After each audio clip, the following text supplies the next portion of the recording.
If financial advice actually worked the way it is presented, far more people would already be financially secure.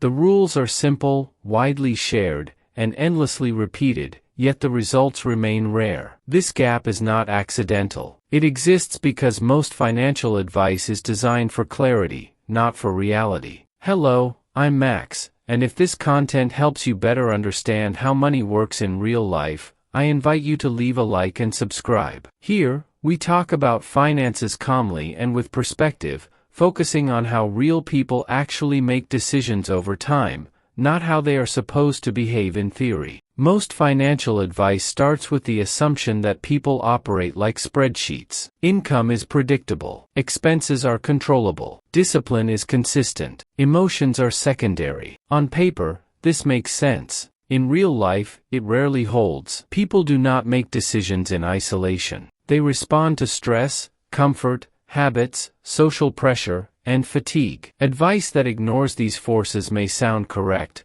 but it fails where it matters most. A common example is budgeting. Many are told that strict budgeting is the foundation of financial success. While budgeting can create awareness and control, it often collapses under real-world conditions. Unexpected expenses, emotional spending, or changing priorities slowly erode the plan. When the system breaks, people blame themselves rather than questioning whether the advice was realistic in the first place. Another issue is that most advice focuses on behavior without addressing structure. People are told to save more, spend less, and be disciplined, yet little attention is given to how income is generated, how time is allocated, or how systems shape choices. Without structural changes, behavior alone must constantly fight friction. Over time, fatigue wins. Financial advice also tends to be generic. It assumes similar starting points, similar risks, and similar constraints. In reality, people face vastly different conditions. Income stability, family responsibilities, access to opportunities, and psychological tolerance for uncertainty vary widely. Advice that works for one group may be ineffective or even harmful for another. There is also a timing mismatch. Many recommendations are optimized for long-term outcomes but demand short-term sacrifice without immediate feedback. For individuals under pressure, this creates tension. Advice that requires years of patience without visible progress often fails not because it is wrong, but because it is misaligned with human psychology. Social reinforcement further complicates the issue. Financial advice is often framed as moral guidance. Saving is responsible. Spending is reckless. Risk-taking is dangerous. These narratives oversimplify complex trade-offs and discourage nuanced thinking. As a result, people follow rules they do not fully understand, hoping compliance alone will produce results. Importantly, most advice is designed to prevent mistakes rather than to create opportunity. It teaches people how not to fail, but rarely how to build leverage. Avoiding debt, controlling expenses,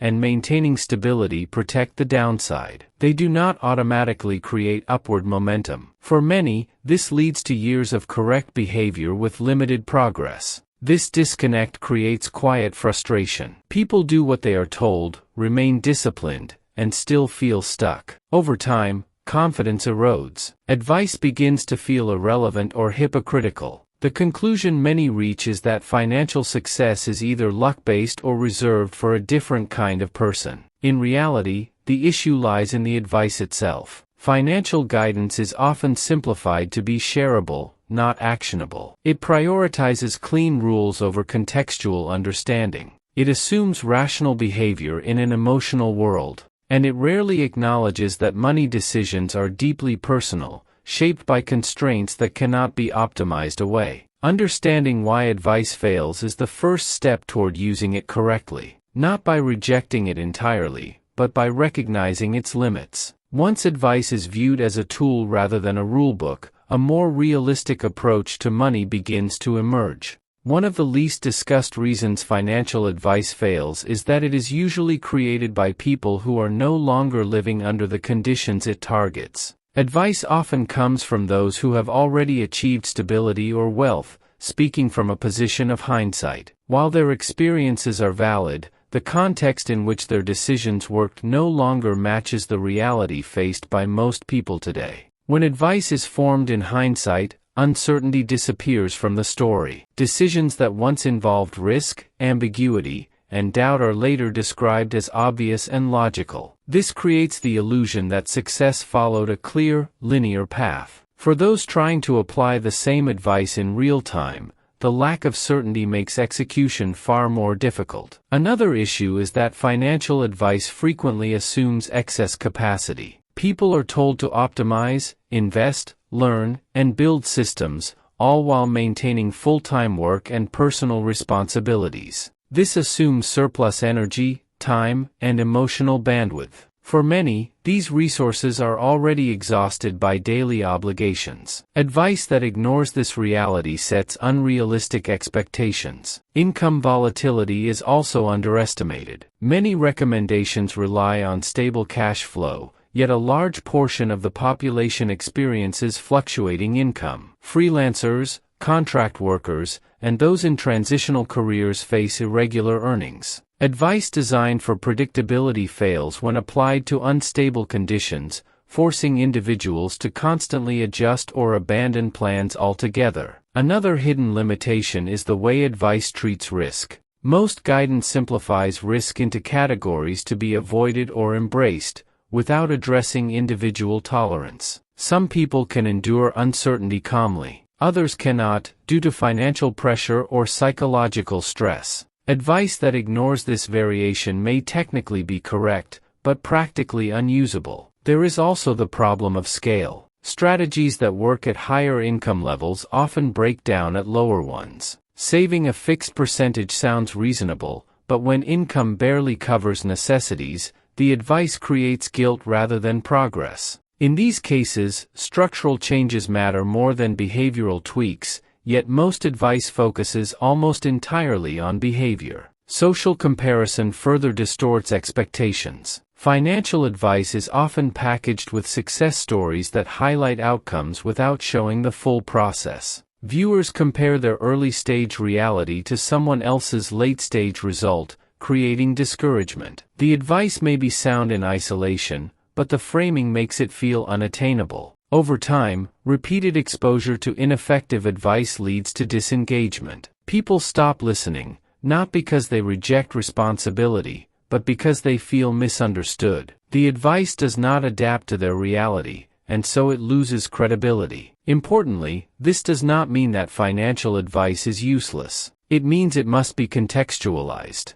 Advice should be treated as guidance, not doctrine. Rules should be tested against personal constraints, not followed blindly. Without this flexibility, even well-intentioned guidance becomes counterproductive. The people who benefit most from financial advice are not those who follow it most strictly, but those who interpret it intelligently. They adjust recommendations to their situation, pace, and tolerance. They focus on building systems that reduce friction rather than forcing constant discipline. Recognizing why advice fails is not an excuse to ignore it. It is an invitation to use it more wisely. Once advice is seen as a starting point rather than a solution, its value changes. It becomes a tool for thinking, not a checklist for behavior. Another reason financial advice fails is that it often treats rules as universal, when in reality they are highly situational. Simple rules are attractive because they reduce complexity. They feel actionable, clear, and reassuring.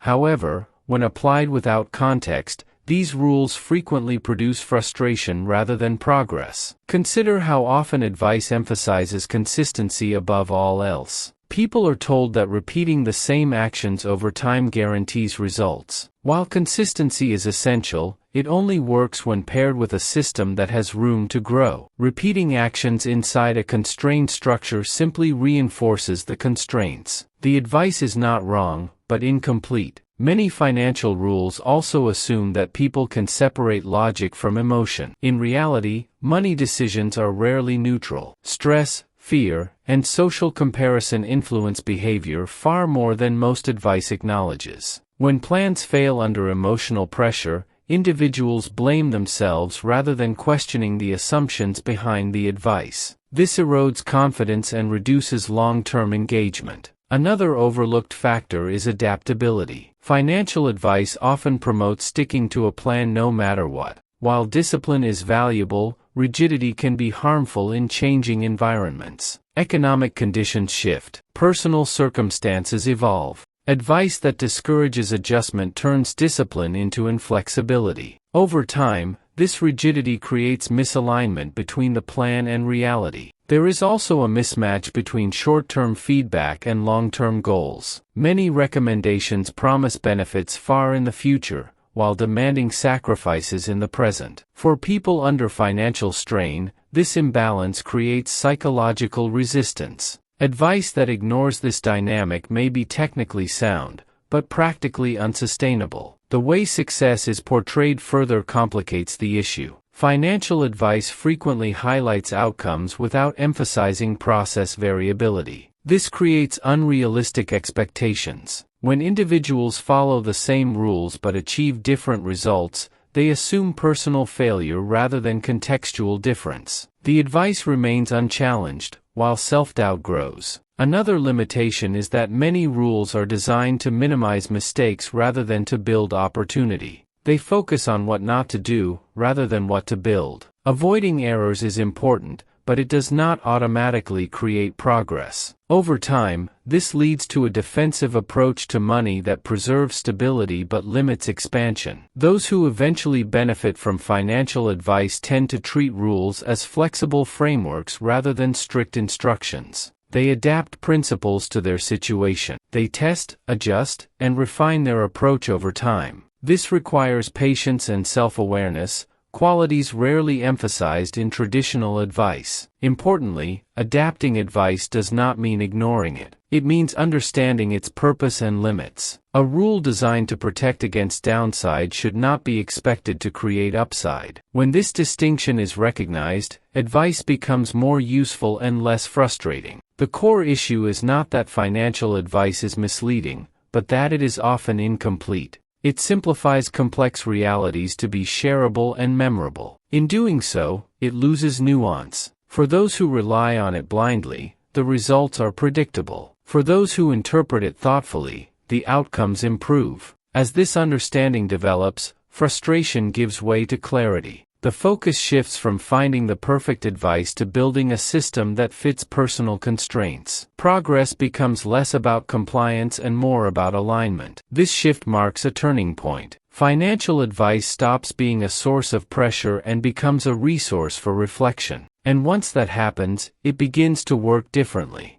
Once people begin to see financial advice as a framework rather than a set of rules, a quiet but meaningful shift occurs. The focus moves away from copying strategies and toward building a system that fits personal constraints, rhythms, and goals. This is where advice starts to work differently, not because it has changed, but because the way it is used has matured. A personal financial system is shaped by reality, not theory. It accounts for energy levels, emotional tolerance, income variability, and life responsibilities. Instead of forcing constant discipline, it reduces friction. Instead of relying on motivation, it builds structure. This approach acknowledges that willpower is limited and designs around that limitation rather than fighting it. One of the most important elements of a personal system is flexibility. Life rarely follows a straight line. Income changes. Priorities shift. Unexpected events occur.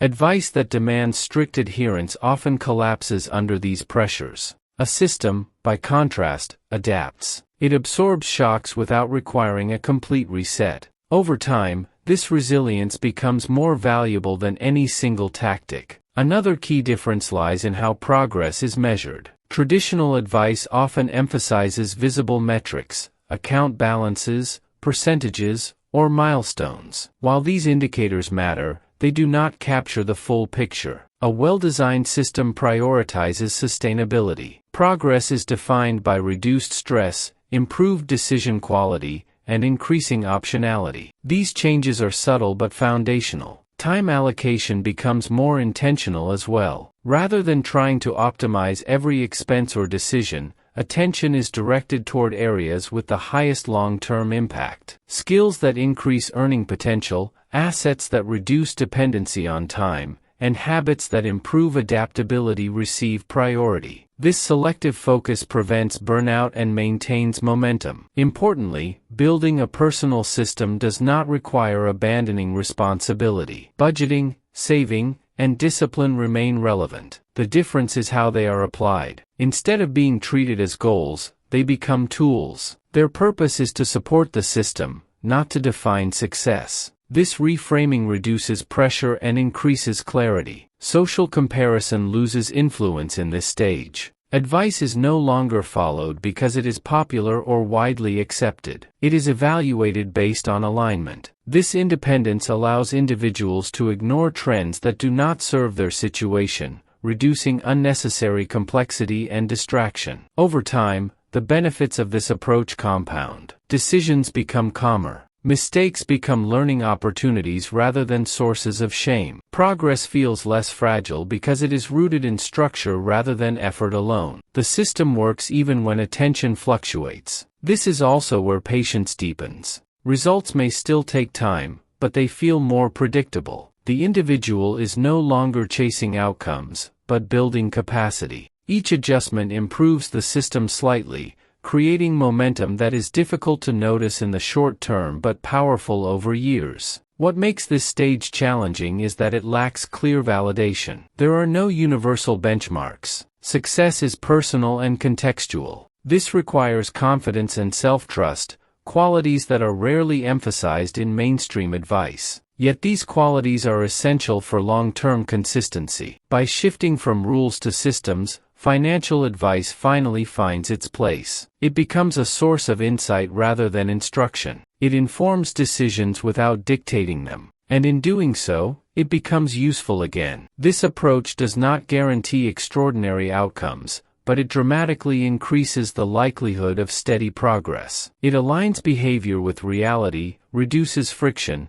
and allows time to work in one's favor. That is where financial advice, used wisely, begins to matter. Over time, the gap between those who feel constantly frustrated by financial advice and those who quietly benefit from it becomes easier to understand. The difference is not intelligence, discipline, or access to better information. It lies in how advice is interpreted, adapted, and integrated into daily life. Financial guidance is not a formula to be executed, but a lens through which decisions are evaluated. People who struggle with advice often treat it as a checklist. They look for certainty, hoping that following the right steps in the right order will produce predictable results. When life interferes, as it inevitably does, the system breaks down. Discipline turns into pressure, and progress feels fragile. This creates a cycle of effort without momentum. Those who benefit take a different approach. They view advice as raw material rather than instruction. Principles are extracted, tested,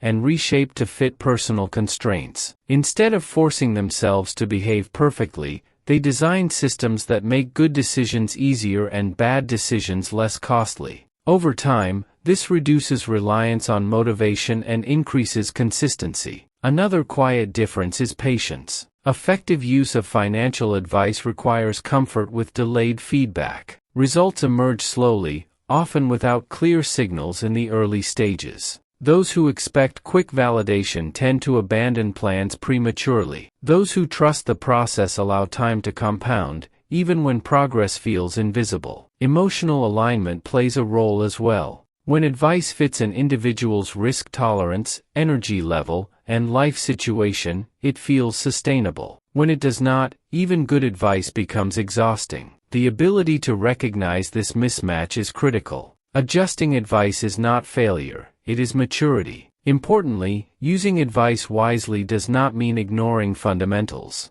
Saving, discipline, and awareness remain essential. What changes is their role. They become supporting elements rather than the entire strategy. The focus shifts toward building flexibility, optionality, and resilience over time. As years pass, this approach creates a calmer relationship with money. Decisions become less reactive. Mistakes lose their emotional weight. Progress continues even during periods of lower attention. The system holds. In the end, financial advice fails most people not because it is wrong, but because it is incomplete. It simplifies reality to be shareable. When that simplicity is mistaken for universality, disappointment follows. When advice is contextualized, adapted, and used thoughtfully, it begins to work as intended. The quiet truth is that financial success is less about following rules and more about understanding oneself. Advice can guide, but only a system built around real life can endure.